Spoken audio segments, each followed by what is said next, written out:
Shalom, selamat pagi Bapak Ibu Saudara yang dikasihi Tuhan Yesus dan yang mengasihi Tuhan Yesus.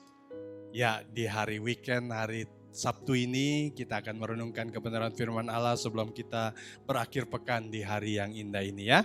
Namun sebelumnya kita akan berdoa terlebih dahulu. Bapa di surga, kami akan merenungkan kebenaran firman Allah. Roh Kudus sertai baharui hati pikiran kami agar kami kedapatan melakukan firman-Mu. Dalam Kristus Yesus Tuhan kami sambut firman-Mu. Haleluya, sama kita katakan amin. Saudara, renungan harian di pagi yang indah ini dalam tema koyakan. Tahu ya, koyakan, robekan, koyakan kecil sama dengan masalah besar. Saya akan bacakan dari surat Galatia pasal yang kelima ayat yang ke-9, demikian firman Tuhan. Sedikit ragi sudah mengkamirkan seluruh adonan.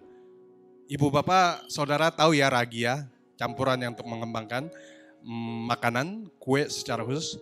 Dikatakan seorang bapak dan anaknya membeli sebuah perahu bot, motor ya, tapi motor tua untuk memancing. Tetapi saudara, perahu itu tidak bisa berjalan dengan baik, dengan mulus. Perahu itu tidak bisa berlari kencang dan berguncang-guncang ketika mereka menaikinya. Bahkan jalannya pun tidak bisa cepat.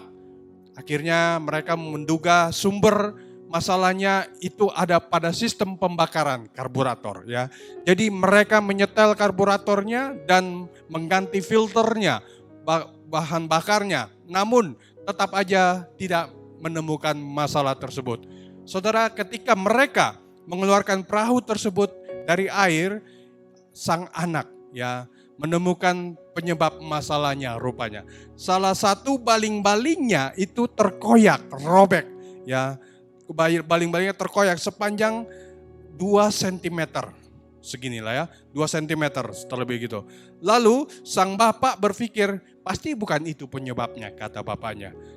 Koyakan itu terlalu kecil, tidak mungkin gara-gara itu aja kita laju perahunya itu lambat. Namun saudara, ketika mereka membeli yang baru, baling-baling yang baru dan dipasangkan yang baru, jadi yang lama itu sudah rusak, diganti, hasilnya sungguh benar-benar very different. Sangat berbeda saudaraku. Ternyata mereka telah diperlambat oleh koyakan yang kecil itu saja.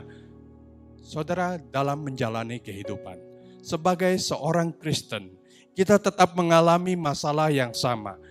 Dosa seperti yang digambarkan dalam Galatia 5 ini berakar pada hal-hal yang tampaknya sepele jika kita melihat. Jika kita mengabaikan dan mentolerasi dosa-dosa kecil ini, mereka akhirnya tentu akan bertumbuh.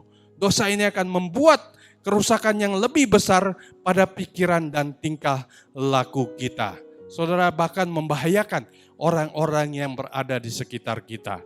Sama seperti sedikit ragi sudah mengkamirkan seluruh adonan. Jadi dosa kecil akhirnya juga bisa melemahkan pelayanan kita bagi Kristus dan gerejanya. Ingat, saudaraku, koyakan kecil dapat menyebabkan masalah besar. Jadi tidak ada dosa kecil, dosa besar, tetap dosa. Dosa kecil tidak akan tetap kecil, tetapi Allah penegur dosa kita. Amin. Amin. Selamat melangkah sepanjang hari weekend ini. Tuhan Yesus memberkati. Shalom.